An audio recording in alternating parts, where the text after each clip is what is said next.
Bismillahirrahmanirrahim.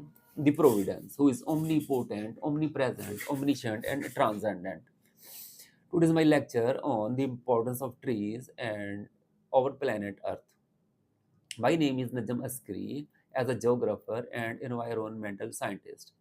And my topic is based on physical geography by Stohler, human geography by D. Bleach, environmental science by Kapchala, general climatology by Crishfield, and various journals, for example, Economist, and few books of physics and chemistry. My topic ये है कि air temperature क्या है, हमारी atmosphere क्या है और trees के साथ इनका रिलेशनशिप क्या है। ये मेरा आज का टॉपिक है। 99% जो एटमॉस्फेयर है वो लाई करता है within 30 kilometres from the surface of earth. Without atmosphere इस अर्थ के ऊपर, इस प्लैनेट अर्थ के ऊपर there is no concept of life, storms, wind, clouds और ह्यूमन एक्टिविटी। कोई सबर नहीं है। ये जो एटमॉस्फेयर है ये एक्ट करता है एज अ कैनोपी। जैसे एक अम्ब्रेला होता है और वो सन से हमें प्रोटेक्ट करेगा हमारे लाइट वगैरह से या बारिश में, तो ऐसे ये एटमॉस्फेयर जो है वो कैनोपी के तौर पे अर्थ को प्रोटेक्ट करता है from solar effects by day. दिन के वक़्त ये जो सोलर की तरफ से जो बुरी रेज़ आती हैं और गर्मी की जो शिद्दत होती है, इसको हमारा एटमॉस्फेयर करता है, इसको प्रोटेक्ट करता है बाय डे। एंड रात के time prevent excess loss of heat by night, कि ऐसा ना हो कि रात को जो कि सन नहीं होता तो सारी की सारी एनर्जी बाहर निकल जाए और ज़िंदगी नामुमकिन हो जाए अर्थ के ऊपर। तो ये ऐसे कैनोपी के तौर पे ये करता है एटमॉस्फेयर जो है। जो गैसियस एलिमेंट्स होते हैं एटमॉस्फेयर में, जैसे कार्बन डाइऑक्साइड, नाइट्रोजन, ऑक्सीजन और जो ग्रीन हाउस गैसेस हैं, मीथेन, नाइट्रस ऑक्साइड, वो किसी और जो हमारे एटमॉस्फेयर का खासा है, पाई जाती हैं, ये जो गैसेस मैंने अभी बताई, वो ये किसी और एटमॉस्फेयर ऑफ प्लैनेट में ये चीज़ें नहीं पाई जाती, ये गैसेस नहीं पाई जाती और सोलर सिस्टम के किसी और प्लैनेट पे नहीं पाई जाती। जो प्रेज़ेंट हमारा जो एटमॉस्फेयर है, वो एक एवोल्यूशनरी तरीके से बना है। ये प्रोडक्ट है ऑफ बहुत सालों से जो हुए पहले volcanic eruptions, hot springs, chemical breakdown of solid matter और जो फोटोसिंथेसिस का अमल होता है प्लांट्स में, जो कि सूरज की रोशनी में प्लांट्स के जो पत्ते होते हैं, लीव्स होते हैं, वो बनाते हैं फोटोसिंथेसिस की वजह से। और ह्यूमन जो एक्टिविटीज़ और तरह की होती है, इनकी वजह से ये जो हमारा एटमॉस्फेयर बना है सालों में, खरबों सालों में।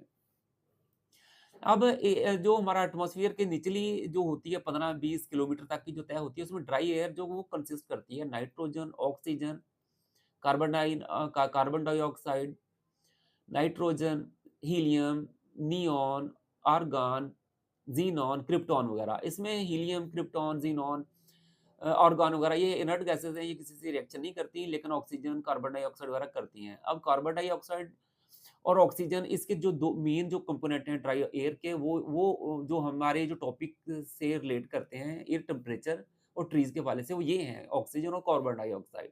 इसलिए मैं फ़ोकस करूँगा इन चीज़ों के ऊपर अपने टॉपिक के हवाले से। अब ऑक्सीजन जो है वो ज़रूरी होती है कंबस्शन के लिए और मेटाबॉलिज़्म के लिए, कि जो लाइफ़ है उसकी मेटाबॉलिज़्म सिस्टम के लिए ये ऑक्सीजन ज़रूरी होती है और ये बनती है फोटोसिंथेसिस जो होता है पौधों के पत्तों में सूरज की लाइट के हवाले से। उसकी वजह से जो बनता है वो इसकी वजह से होता है।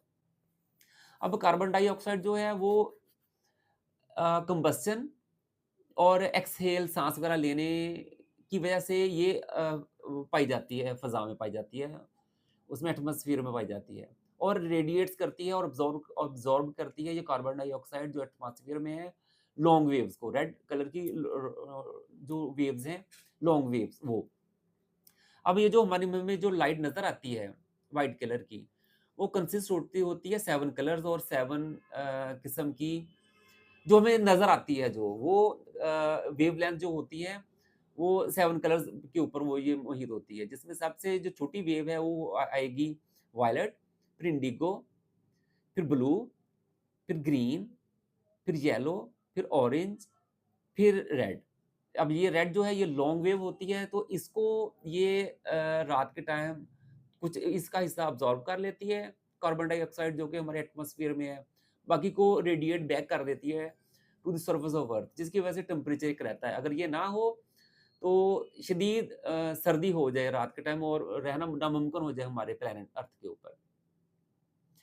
अ, अब ये एटमॉस्फेयर के अंदर ओज़ोन O3 गैस पाई जाती है। इसकी भी लेयर होती है जो कि 50 किलोमीटर तक स्ट्रेटोस्फेयर में ये पाई जाती है, जो कि हमें प्रिवेंट करती है हार्मफुल जो रेडिएशंस होती हैं सन से जो आती हैं, उससे। और बाकी ऑक्साइड्स ऑफ नाइट्रोजन है, सल्फर है, ये भी एक्ट करते हैं, एक कॉम्प्लेक्स स्ट्रक्चर देते हैं पोल्यूटेंट्स के तौर पे, जो कि क्लाइमेट की जो तब्दीली है, उसमें क्लाइमेट चेंज में ये भी अपना हिस्सा लेते हैं। ग्लोबल वार्मिंग वगैरह में भी हिस्सा लेते हैं। अब हमारा एटमॉस्फेयर जो है वो कैसे वो हमारा एक ख़ुसूसियत देता है हमें हमारे अर्थ को। एक होती है हमारे अर्थ की ग्रेविटी, फ़ोर्स ऑफ ग्रेविटी जो कि अर्थ हर चीज़ को अपनी तरफ खींचती है। एक फ़ोर्स है, फ़ोर्स ऑफ ग्रेविटी उसमें जो ज़्यादा डेंसिटी वाले पार्टिकल्स जो गैसेज़ हैं या वाटर वेपर्स हैं, वो पहले नीचे आएँगे क्योंकि वो ज़रा भारी होते हैं, डेंसिटी ज़्यादा है और इसके ऊपर हल्के फिर ऊपर-ऊपर चले जाना शुरू हो जाते हैं। जैसे हाइड्रोजन वगैरह ऊपर चली जाएगी, वो हल्की गैस है, ऐसे। ये और मैग्नेटिक फ़ील्ड होती है एटमा और अर्थ की और ग्रेविटेशनल फ़ील्ड्स होती हैं। Force of gravity, magnetic and gravitational forces जिसकी वजह से जो कि ये फ़ील्ड जो है एक्सटेंड करती हैं several thousand kilometres away from the surface of the earth. अब मैग्नेटिक फ़ील्ड कैसे पैदा होती है? अब अगर हम ज़मीन के सेंटर की तरफ जाएँ, तो वहाँ पे 1000 किलोमीटर्स का टेम्परेचर होता है और पिघली हुई हालत में ये सारी मेटल्स पाई जाती हैं, आयरन वगैरह। अब जब अर्थ जो रोटेट करती है about it axis from west to east counter clockwise, तो उसकी वजह से फिर ये इलेक्ट्रिक फ़ील्ड पैदा हो जाता है और इलेक्ट्रिक फ़ील्ड की वजह से फिर एक मैग्नेटिक फ़ील्ड पैदा होता है। और जिसकी वजह से ये भी बिखरी होती है ऊपर फ़ज़ा हमारी बनती है। फ़ोर्स ऑफ ग्रेविटी की वजह से बनती है और ग्रेविटेशनल फ़ील्ड की वजह से बनती है, जो कि पैदा होती है बॉडीज़ की वजह से। जैसे हमारी अर्थ और बाकी प्लैनेट्स रिवॉल्व करेंगे सन के इर्द-गिर्द। अब ये जो बॉडी है सन की और अर्थ की, ये पैदा करेंगे कुदरत की तरफ से ग्रेविटेशनल फ़ील्ड और ग्रेविटेशनल फ़ोर्स। की वजह से ग्रेविटेशनल फ़ील्ड पैदा होगी और इस वजह से ये हमारा एटमॉस्फेयर जो है वो ग्रेविटी, मैग्नेटिक और ग्रेविटेशनल फ़ोर्सेस फ़ील्ड की वजह से एक्सटेंड करता है सेवरल थाउज़ेंड किलोमीटर्स तक। अब अगर मैं एयर टेम्परेचर को वर्टिकली एक्सप्लेन करना चाहूँ कि एयर टेम्परेचर ज़मीन से सतह ज़मीन से ऊपर की तरफ वर्टिकली कैसे डिवाइड किया गया जाता है। उसमें फिर सबसे पहले आती है 16 किलोमीटर तक ट्रोपोस्फियर है एक 16 किलोमीटर 16 किलोमीटर होगी फ्रॉम इक्वेटर से ऊपर तक 16 किलोमीटर तक जाएगी ट्रोपोस्फियर। अगर हम नॉर्थ पोल और साउथ पोल की तरफ जाएँ, तो ये ट्रोपोस्फियर कम होती चली जाएगी और 8 किलोमीटर तक तकरीबन रह जाएगी ये।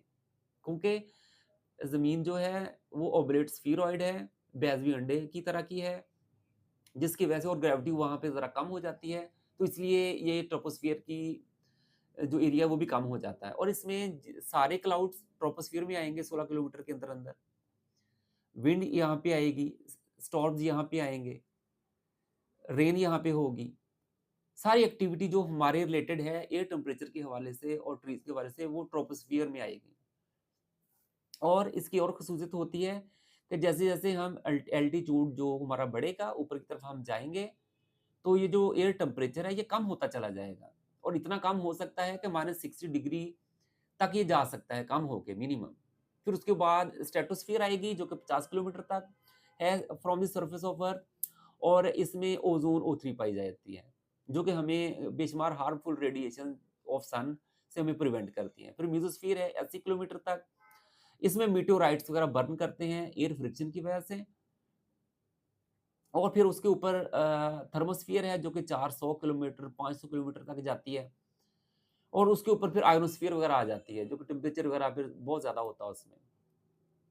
लेकिन हमारा टॉपिक चूँकि एयर टेम्परेचर है, तो हम इसके ऊपर ज़्यादा फ़ोकस नहीं करेंगे। अब एयर टेम्परेचर जो है वो कैसे इफ़ेक्ट होता है वो? अब इसमें बेसिकली 3 इसमें बातें हैं एयर टेम्परेचर को इफ़ेक्ट करने वाली। एक साइक्लिक नेचर है of solar radiations by 2 constant motions of earth. Earth 2 तरह की कांस्टेंट मोशन में होती है हर वक़्त। इसकी वजह से एयर टेम्परेचर जो है वो डिपेंड करता है। पहली है उसकी rotation about it axis like this from west to east counter clockwise, और 24 घंटे में ये अपना एक सर्कल पूरा करती है। और दूसरी इसकी है रेवोल्यूशन है अबाउट सोलर ऑर्बिट इर्द-गिर्द उसके सन के, और ये 365 दिनों में अपना एक चक्कर पूरा करती है, और इसकी वजह से एनुअली और मंथली जो हमारा एयर टेम्परेचर है वो इसके ऊपर डिपेंड करता है। तीसरी बात और उसके बाद दूसरी जो मेन वजह है एयर टेम्परेचर की वो है ग्राउंड का सरफेस। अगर उसके ऊपर फॉरेस्ट लगे हों, मीडोज़ हो, ग्रासी हो, तो उसका टेम्परेचर जो है वो कम होगा। रिलेटिव रिलेटिव टू जो दूसरा एरिया है जो उसके हवाले से। तो ये डिपेंड करता है, और फिर जो तीसरा इसका मेन जो है टेम्परेचर का है वो लोकेशन है, कि आप इंटीरियर कॉन्टिनेंट में रहते हैं या साले समंदर ओशंस वगैरह के करीब रहते हैं। अगर वहाँ पे रहते हैं तो टेम्परेचर आपका ज़्यादा मुतदल होगा, और जैसे-जैसे आप इंटीरियर की तरफ आएँगे तो आपका टेम्परेचर जो है वो हार्श होता चला जाएगा। उसकी वजह ये है कि ज़मीन की क्वालिटी होती है कि अर्थ की हमारी सरफेस की होती है कि वो तेज़ी से ठंडी होती है, तेज़ी से गर्म हो जाती है। जबकि जो पानी की अल्लाह ताला ने क्वालिटी बनाई है वो आहिस्ता-आहिस्ता से ठंडा होता है और आहिस्ता-आहिस्ता गर्म होता है, जिसकी वजह से लेकिन ये लोकेशन जो है वो इंटीरियर में और भी छोटे-छोटे फैक्टर हो सकते हैं, जिसमें एल्टीट्यूड हो सकता है। मसलन अगर आप ऊँचा रह रहे हैं, एल्टीट्यूड आपका ऊपर है, पहाड़ों वगैरह में रहते हैं तो टेम्परेचर कम होगा, जंगलात वगैरह में रहते हैं तो कम होगा, सहरा में रहते हैं तो ज़्यादा होगा, और फासला समंदर से कितना है, ये चीज़ें डिपेंड करेंगी। अब हमारा जो मेन टॉपिक है वो अब हमने नेचर ऑफ एटमॉस्फेयर भी थोड़ा-सा डिस्कस किया, और एयर टेम्परेचर को भी थोड़ा-सा डिस्कस किया। अब हमारा जो मेन टॉपिक है वो है एयर टेम्परेचर विद उस वो relationship between trees and air temperature. अब एटमॉस्फेयर में अ, एक कार्बन डाइऑक्साइड होती है जो कि हम इंसान जो है ट्रीज़ कटिंग करने की वजह से वो बढ़ गई है वो। तो ये ज़्यादा हमारा इम्पोर्टेंट फैक्टर ये है कार्बन डाइऑक्साइड उसमें एटमॉस्फेयर में। तो इसलिए थोड़ा-सा मैं इसको मज़ीद डिस्कस करना चाहूँगा कि कार्बन डाइऑक्साइड के जो साइकिल है वो कैसे चलता है, और फिर उसको फिर हम रिलेट करेंगे ट्रीज़ के साथ, फिर हम अपना टॉपिक एंड कर देंगे। अब इसमें कार्बन डाइऑक्साइड के 2 तरह के साइकिल चलते हैं। एक फोटोसिंथेसिस अ, की वजह से कार्बन डाइऑक्साइड का हमारा चलता है साइकिल चलता है, और दूसरा ओशन सरफेस की वजह से चलता है। समुद्रों का जो सरफेस है उसकी वजह से होता है। अब फोटोसिंथेसिस अब करते हैं पौधे दिन के वक़्त अपने पत्तों में सूरज की लाइट की वजह से। अब जो नेचर ऑफ लाइट होती है वो डुअल नेचर ऑफ लाइट होती है। उसमें पार्टिकल्स होते हैं, और साथ-साथ वो वेव वेव भी होती है वो। डुअल नेचर होती है और उसमें एनर्जी होती है, और फोटोसिंथेसिस पौधे सूरज की लाइट की वजह से करेंगे। अब ये कार्बन डाइऑक्साइड को जज़्ब करेंगे और ऑक्सीजन फ़ज़ा में छोड़ेंगे। लेकिन जब ये पौधे डिकम्पोज़ हो जाएँगे, मर जाएँगे, तो डिकम्पोज़र के जो होते हैं ऑर्गेनिज़म्स होते हैं, वो इनको दोबारा से डिकम्पोज़ करने के बाद फिर से हवा में वो भेज देते हैं कार्बन डाइऑक्साइड को। और दरख़्त काटने और जलाने की वजह से भी कार्बन डाइऑक्साइड जो है वो भी बढ़ती है। और ये डिकम्पोज जब हो जाते हैं यही पौधे तो बढ़ती है। लेकिन ये जो फोटोसिंथेसिस की वजह से जो कार्बन डाइऑक्साइड पौधे जज़्ब करते हैं और ऑक्सीजन छोड़ते हैं। लेकिन जब ये पौधे मर जाते हैं तो ये जो डिकम्पोज़र्स जो ऑर्गेनिज़म्स होते हैं वो इनको डिकम्पोज़ करके तो अगेन ये कार्बन डाइऑक्साइड फिर ऊपर हवा में छोड़ेंगे। लेकिन ये एक कुदरत की तरफ से पैरेलल और बैलेंस्ड ये प्रोसेस है। इसकी वजह से कार्बन डाइऑक्साइड नहीं बढ़ती। लेकिन इंसान जब दरख़्त काटता है और जलाता है तो उसकी वजह से फिर वो इम्बैलेंस हो जाता है। दूसरा होता है ओशन सरफेस की वजह से भी कार्बन डाइऑक्साइड का एक साइकिल चलता है। अब सतह समंदर के ऊपर माइक्रोस्कोपिक जो है वो प्लांट लाइफ होती है। वो कार्बन डाइऑक्साइड जो है वो हवा से लेती है। सतह समंदर के ऊपर की मैं बात कर रहा हूँ, लहरों के ऊपर से। और कार्बन डाइऑक्साइड हवा से लेके तो उसको मिक्स करके तो समंदरों की लहरों के अंदर वो ले जाती है उसको। जब ये जो माइक्रोस्कोपिक प्लांट्स होते हैं, ये जब मर जाते हैं तो वो सतह समंदर के नीचे चले जाते हैं और वहाँ जाके सतह समंदर के जो बॉटम्स होते हैं उनको ये वहाँ पे ये कार्बन डाइऑक्साइड छोड़ देते हैं। अब कुदरत की तरफ से एक और साइकिल चलता है समंदर के अंदर, जो कि ओशन करंट सिस्टम के तौर पे जाना जाता है। वो नीचे वाली जो लेयर होती है, जो बॉटम के ऊपर जो पानी होता है, वो ऊपर आता है, ऊपर वाला फिर नीचे जाता है। तो इससे वो दोबारा कार्बन डाइऑक्साइड जो है वो फ़ज़ा में चली जाती है। अब ये जो है कार्बन डाइऑक्साइड की जो ज़्यादती है, इसकी वजह से हमारा ग्लोबल वार्मिंग वगैरह का जो होता है और मैं अब इस पे थोड़ा डिस्कस करूँगा कि इफ़ेक्ट्स क्या हैं ऑफ क्लियरिंग ऑफ ट्रीज़ कि दरख्त को काटने के क्या नुकसान होते हैं। अच्छा, ये जो सॉइल का टेम्परेचर होता है, सॉइल का जो टेम्परेचर होता है, दरख्त काटने की वजह से ये 1 से 3 डिग्री सेंटीग्रेड बढ़ जाता है। फिर प्रेसिपिटेशन जो होती है वो डिक्लाइन हो जाती है 26%। सॉइल का टेम्परेचर बढ़ जाता है 1 डिग्री से 3 डिग्री सेंटीग्रेड तक। प्रेसिपिटेशन कम हो जाती है, 26% तक कम हो जाती है प्रेसिपिटेशन। इवेपोरेशन भी कम हो जाती है बाय 30% दरख्त काटने की वजह से। वेदर एंड विंड के जो पैटर्न्स हैं, वो चेंज हो जाते हैं ये दरख्त काटने की वजह से। जब वेदर और विंड के पैटर्न चेंज होंगे, वेदर के और विंड के, तो नई एक बाउंड्रीज़ बनना शुरू हो जाती हैं, विंड की और प्रेसिपिटेशन रेन वगैरह की, जिसकी वजह से फिर ये जो हमारा इकोसिस्टम है सारे का सारा डिस्टर्ब हो जाता है फिर। और कई एरियाज़ में बारिशें बहुत ज़्यादा होंगी, कईयों में बहुत कम होंगी और ये जो ड्राई सीज़न है, ये भी बहुत लंबे हो जाते हैं, हो जाते हैं इससे।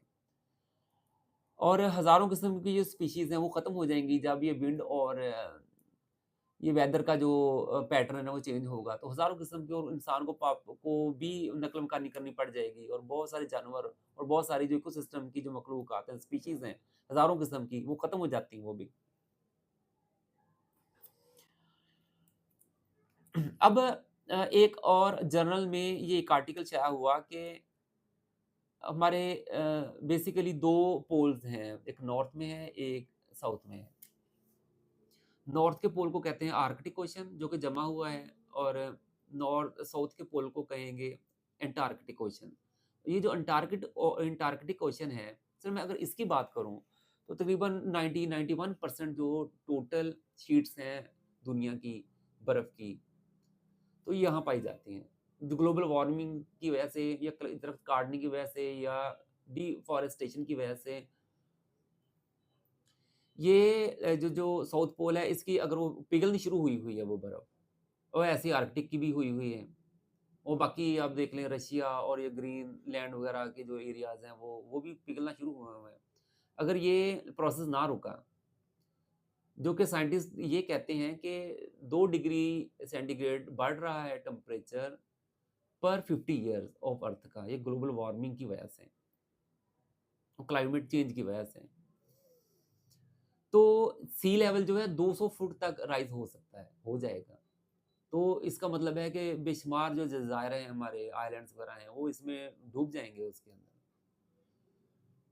तो अब ग्रीन हाउस इफ़ेक्ट भी होता है इसके इसके साथ, ग्रीन हाउस इफेक्ट होता है और ग्लोबल वार्मिंग होती है दरख्त काटने की वजह से। अब ग्रीन हाउस इफेक्ट जो है वो कार्बन डाइऑक्साइड की वो है लेयर है वो बढ़ चुकी हुई है। अब 7 कलर्स के रोशनी आती है हमारे, अल्ट्रावायलेट और इंफ्रारेड को छोड़ के मैं बात कर रहा हूँ, जो हमें एक विजिबल लाइट है।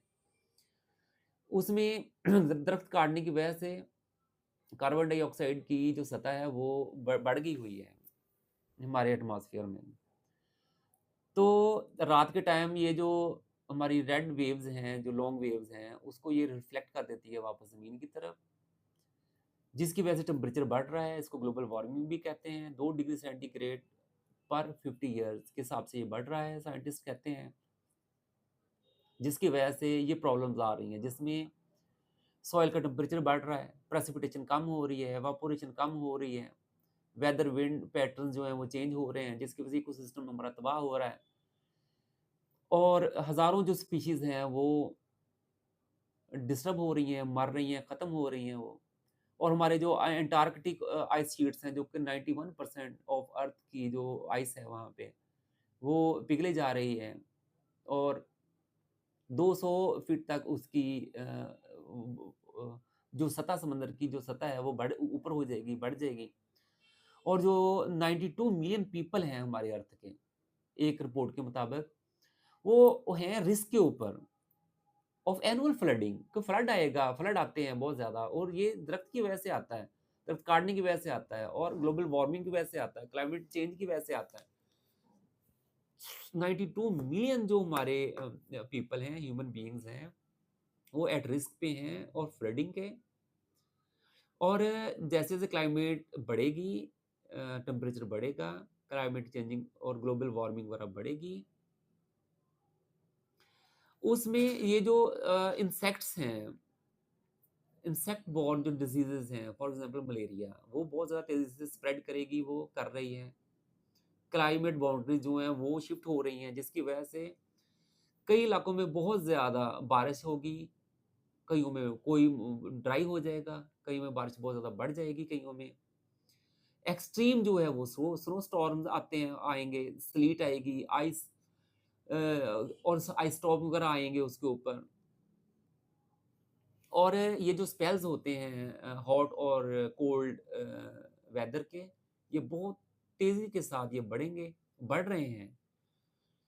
तो और ये ग्रीन हाउस जो गैसेज़ हैं ये, और ये जो कार्बन डाइऑक्साइड है, तो इसीलिए हमें इसको कम करने के लिए, और दुनिया ने भी बहुत सारी कोशिशें की हैं, जिसमें कई सारी समिट्स हो चुकी हैं, कॉन्फ्रेंस होती हैं, ताकि इसको महफूज़ किया जा सके, ग्लोबल वार्मिंग को थोड़ा कंट्रोल किया जा सके। जिसमें एक 1992 में एक समिट हुई रायो डी जनेरो में, कि जिसमें कंट्रोल करने की कोशिश की गई कि हम अपना एयर टेम्परेचर जो है वो कंट्रोल करें।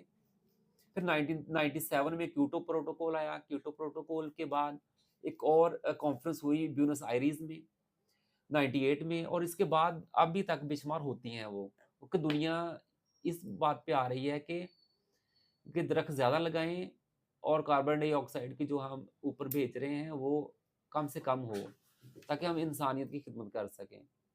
और रिक्वेस्ट है आप सबसे कि वैसे तो हमारा सुन्नत है, हमारे इस्लाम की ये सेइंग्स हैं कि दरख्त लगाएँ, ये सदका जारिया हैं, तो हमें दरख्त लगाने चाहिए। अगर आप नई तौफ़ीक भी मिली है अगर हमें या आपको या किसी को दरख्त लगाने की, तो ये रिक्वेस्ट है कि कम से कम जो पहले लगे हुए हैं, आप उनको ही ना काटें। Thank you very much.